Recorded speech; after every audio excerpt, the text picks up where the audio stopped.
So when I was in college, I worked at a minor league baseball stadium for a team called the Midland Rockhounds. And prior to them being called the Midland Rockhounds, they were called the Midland Angels. And if y'all know anything about minor league baseball, the mascots are a really, really big deal, right? So if I had asked y'all what the mascot for the Midland Angels was, what would y'all say it was? It was a fucking moose.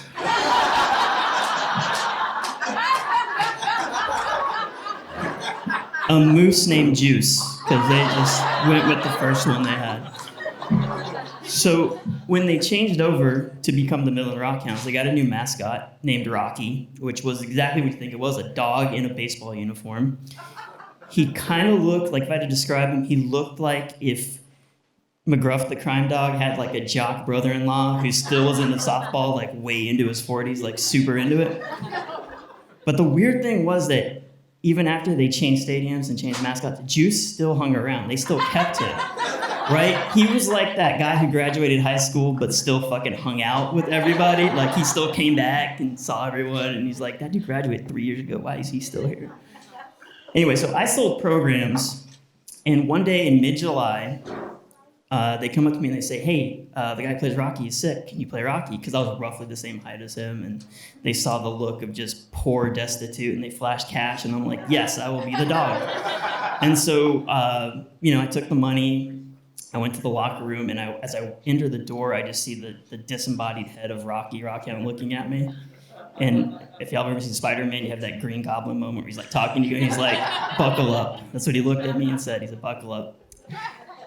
And so I go in there, and it's mid-July in West Texas, which means it's like 95 degrees, and day game on Saturday. So I'm in an air conditioning room, and I pull on the costume, the body part, and he's not only a dog, but he's wearing a polyester uniform. So immediately just sweat. And right away I'm thinking, this might have not been the greatest choice for me today. And so I grab the head, and I put it on, and there's a beat, and then the smell. Another man had been wearing this costume for about 2 months. I had never considered that. And I'm going to paint you a picture of what it smelled like. It smelled like, say, a man ran 20 miles, dropped dead. No one found him for about 5 days. Someone found him, and before they called the cops, they decided, I'm going to spray Axe body spray all over this corpse.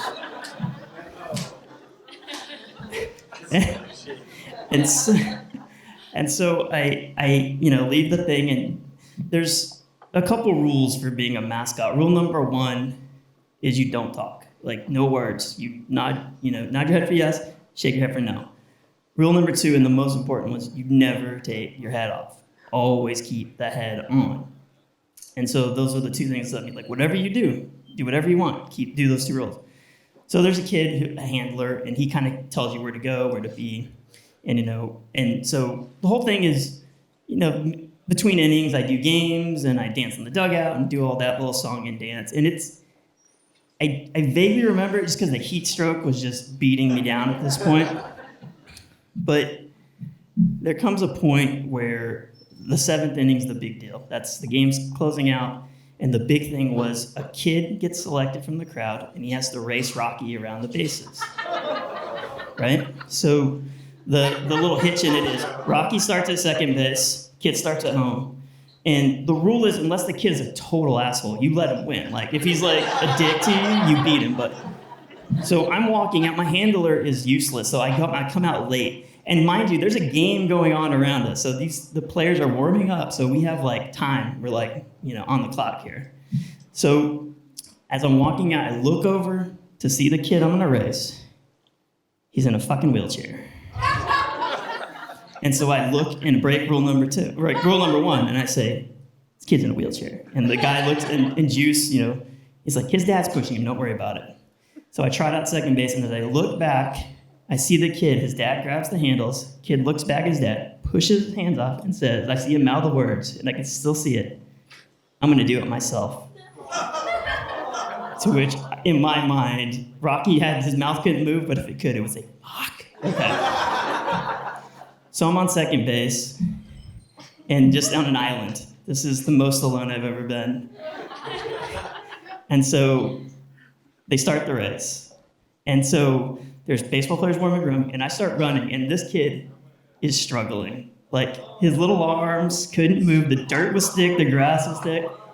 And I'm like, fuck, what do I do? So I'm like, okay, I'll buy him some time. So I started dancing and like strutting around the bases, slowing down. And then now in retrospect, from the outside, it just looks like I'm making fun of the kid who can't walk, going, look at all the cool shit my legs can do. And so this kid is barely to first base. He's barely to first base.